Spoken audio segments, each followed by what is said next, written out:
Hi friends, happy morning. இது all to all சேனல்லேருந்து நான் இன்றைக்கி புளி மிளகா செய்ய சொல்லித்தரேன். இந்த மிளகாவை நல்லா பொடியாக கட் பண்ணிவிட்டு சின்ன வெங்காயம், கருவேப்பிலை, பூண்டு இதெல்லாம் போட்டு செய்கிறது. இது நல்லா ஒரு தயிர் சாதத்துக்கு, சாம்பார் சாதத்துக்கு, அப்புறமா கேப்பக்கூழ்,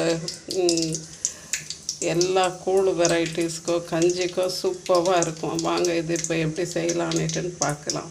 ஃபஸ்ட்டு தவாவில் நல்லெண்ணெய் ஊற்றி வச்சுருக்கேன். அடி பிடிக்காத ஒரு தவாவாக இருக்கணும். இன்னும் ரொம்பவும் தீயக்கூடாது. எல்லாம் வெந்து இருக்கணும். வெங்காயம், பச்சை மிளகாலாம் வேகணும். எதுவுமே தீயக்கூடாது. இப்போது ஒரு பெரிய குழிக்கரண்டியில் ஒரு குழிக்கரண்டி நல்லெண்ணெய் ஊற்றிருக்கேன். அதில் 2 வெந்தயம் போட்டிருக்கேன். பாருங்கள் ஃப்ரெண்ட்ஸ், என்கிட்ட கட்டி பெருங்காயம் தான் இருக்குது. அதை நான் கொஞ்சம் ஊற போட்டிருக்கேன். அதே நேரத்தில் ஒரு சின்ன துண்டு வெல்லத்தையும் சேர்த்து ஊற போட்டு வச்சுருக்கேன். ஓகேவா? இன்னும் நான் இதில் இன்றைக்கி சின்ன வெங்காயம் ப்ளஸ் பெரிய வெங்காயம் 2ஐயும் போட்டு வதக்கின்னு இருக்கேன். இதில் நல்லா கருவேப்பிலை போட்டு அந்த வெந்தயம் ரொம்ப தீஞ்சிடாமல் கொஞ்சம் எண்ணெய் நல்லா சூடானதும் அந்த வெந்தயம் போட்டு கொஞ்சம் அது ஸ்மெல் வந்த உடனே நம்ம வெங்காயம் போட்டுட்டாக்க போகும். பாருங்க ஃப்ரெண்ட்ஸ், இப்போ கொஞ்சம் வெங்காயம் கண்ணாடி பதத்தில் வதங்கிடுச்சு. இப்போ நம்ம அந்த கட் பண்ணி வச்சுருக்க பச்சை மிளகா ஃபுல்லாக போட்டுக்கிடலாம். பச்சை மிளகாவும் மஞ்சள் தூளும் போட்டுடலாம். அதே நேரத்தில் இது கூட ஃபஸ்ட்டு பூண்டை தட்டி வச்சுருக்கேன். அந்த பூண்டை ஃபுல்லாக போட்டுடணும். இது ஃபுல்லாக நல்லெண்ணெயிலே இருக்கணும். நீங்கள் என்ன கஞ்சி வச்சுருந்தாலும் சரி, அதோட இதை சாப்பிட்றதுக்கு டேஸ்ட்டாக இருக்கும். கூழ், கஞ்சி, பழைய சாதம், தயிர் சாதம், சாம்பார் சாதம், தோசை, இட்லி எல்லாத்தோடும் இது மேட்ச் ஆகிடும். ஒரு வாரம் 15 நாள் வச்சாலும் கெடாது. பாருங்க ஃப்ரெண்ட்ஸ், இப்போ கொஞ்சம் மிளகா நல்லா வதங்கிக்கிச்சு.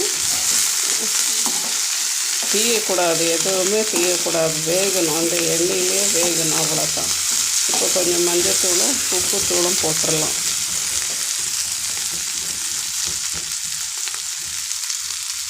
மஞ்சத்தூள் கூட கொஞ்சம் இருந்தாலும் நல்லது தான். நான் இதோட கொஞ்சம் மாங்காய் சேர்க்குறேன். கொஞ்சம் புளிப்பான மாங்காய் சேர்க்குறேன். அது இதுக்கு ஒரு நல்ல ஒரு ஃப்ளேவர் கொடுக்கும்.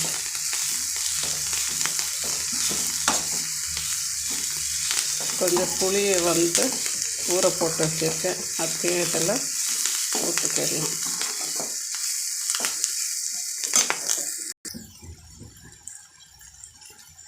பாருங்க ஃப்ரெண்ட்ஸ், இப்போ நான் மாங்காய் திருவி வச்சுருக்கேன். அதை இதில் போட்டுடுறேன்.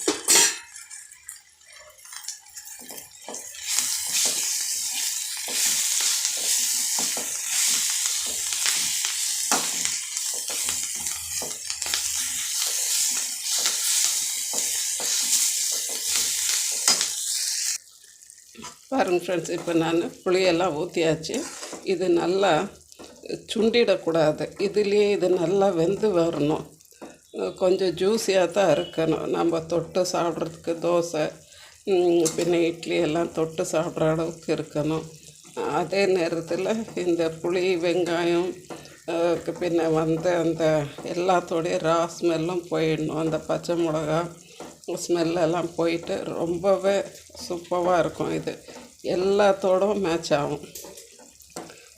இப்போ நம்ம பெருங்காயம் கரைச்சி வச்சுருக்கோம். அதையும் அந்த வெல்லம் கரைசெல்லாம் 2ஐயும் ஊற்றிடலாம். ஊற்றிட்டு கொஞ்சம் தண்ணியும் கொஞ்சம் நிறையவே இருக்கட்டும். அதில் அது நல்லா வெந்து வந்ததுக்கப்புறமா ஒரு கடுகு, உளுத்தம் பருப்பு போட்டு தாளிச்சிக்கலாம்.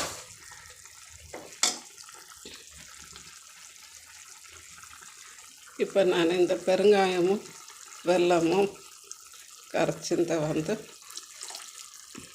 ஊற்றிட்டேன்.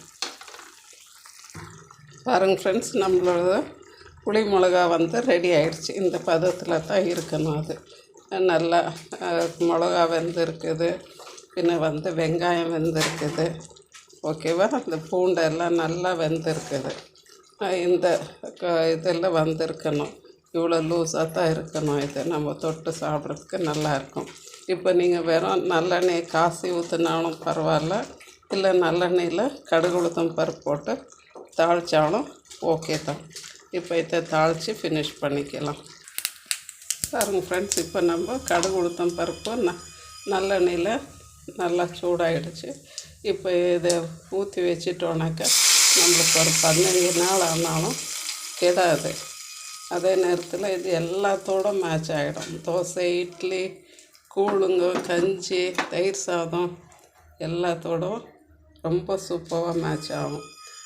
இதை எல்லோரும் செஞ்சு பார்த்துட்டு சொல்லுங்கள். தேங்க்யூ ஃபார் வாட்சிங். இது ஆல் டு ஆல் சேனல்லேருந்து பேசுகிறேன். Thank you friends.